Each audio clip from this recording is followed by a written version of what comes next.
Bom, pessoal, o nosso grupo é composto por mim, eu, Cauã, Almeidinha, Diel, Rafael, Davi e Pedro. Nós estamos fazendo a nossa parte, que é a Biologia B, que é sobre raiz e nutrição inorgânica e folha e nutrição orgânica. No nosso caso, o Evaldo dividiu em duas partes, né? Então, a gente ficou com... Nosso grupo é eu, Almeidinha e o Diel, que foi dividido, e eles são o Rafa, o Davi e o Pedro. O Almeidinha falou sobre nutrição inorgânica, macronutrientes e micronutrientes. E o Diel falou solo e o processo de... a composição granulométrica do solo. E eu falei sobre nutrição orgânica. O termo nutrição inorgânica é relacionado a uma planta. Isso se refere no papel da raiz na absorção de água e de nutrientes minerais. Isso é essencial para o bom desenvolvimento vegetal. A planta possui adaptações que compensam a falta de mobilidade. Isso é igual para animais, que são uma característica encontrada para buscar nutrientes para a sobrevivência, macronutrientes e micronutrientes. Quando o nutriente mineral é utilizado por grande quantidade por uma planta, é dado o nome de macronutriente, e ao contrário, em poucas quantidades, micronutrientes. Esses termos não se relacionam com o tamanho do nutriente mineral, e sim com a quantidade de utilização. Essa tabela relaciona com alguns macronutrientes.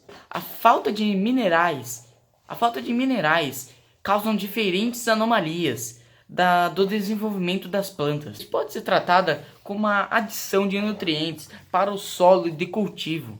Adubos orgânicos são fundamentais para sanar as deficiências do cultivo de plantas.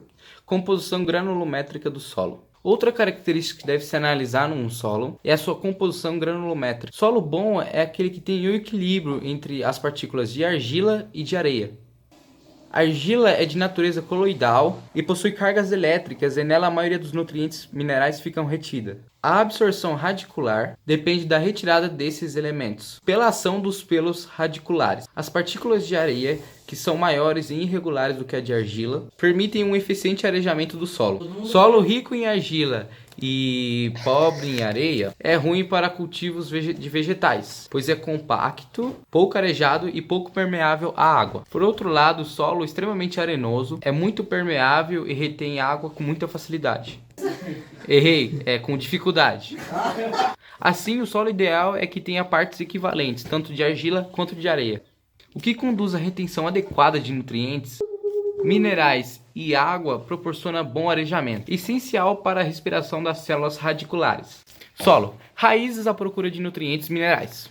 Os vegetais terrestres retiram da terra os nutrientes que elas precisam para sobreviver.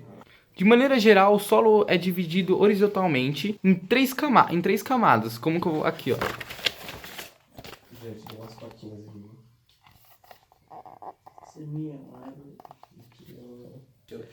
A camada A, em geral, que é a do topo, normalmente tem a coloração escura. É aquela que ocorre intensa decomposição de matérias orgânicas de animais e vegetais.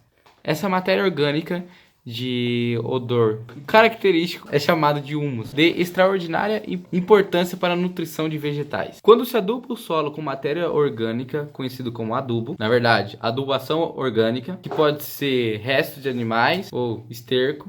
Adubação orgânica, que é resto de alimentos, esterco e outro material aí, vegetal. Pretende-se enriquecer a camada de humus. A decomposição efetuada por bactérias e fungos acaba liberando nutrientes minerais que podem ser absorvidos pelas zonas políferas das raízes. A camada B, de coloração variável, é formada por rocha intensamente decomposta, fragmentada. A camada C é constituída por pedaços de rochas de tamanho maior, que revelam uma fragmentação parcial da rocha. E por fim, a rocha-mãe, onde ela está debaixo dessas três camadas que eu falei anteriormente. Eu vou falar sobre nutrição orgânica. Em uma planta vascular, a fotossíntese ocorre principalmente nas folhas. Cada folha é um órgão de face dupla e lembra um sanduíche de pão de forma. Duas epidermes, uma superior e uma inferior, formadas por células achatadas, vivas, aclorofiladas, revestem o recheio. Nesse recheio existem basicamente dois tecidos, o de preenchimento e o condutor. O tecido de preenchimento é o parênquima e é em geral constituído por duas camadas de células vivas, ricas em clorofila. A camada próxima à epiderme superior contém células organizadas em paliçadas e por isso ela recebe o nome de parênquima palissádico. A outra camada próxima à epiderme inferior possui células irregulares que deixam muitos espaços entre si. A presença dessas lacunas dá o aspecto de esponja, que ele é chamado de parênquima lacunoso ou esponjoso. O tecido condutor ele é componente das nervuras. Aqui os vasos se dispõem em feixes de tecidos condutores, embanhados por células parenquimáticas especiais. Há dois tipos de vasos, os que trazem para a folha nutrientes minerais, além da água necessária para a fotossíntese, constituindo o xilema e os do floema, que conduzem substâncias orgânicas produzidas pela folha, pelos parênquimas até a raiz e o caule. O xilema ele sempre se relaciona à epiderme superior, enquanto o floema se relaciona com a epiderme inferior. Assim, cabe ao parênquima clorofiliano nutrir o vegetal de substâncias orgânicas, ou seja, alimentos orgânicos necessários à sua sobrevivência. Você deve estar me perguntando o que é parênquima clorofiliano. Daí eu posso te falar agora, nesse exato momento. Parênquima clorofiliano é um outro nome dado ao conjunto do parênquima palissádico e pelo parênquima lacunoso. E isso é efetuado a partir da realização da fotossíntese.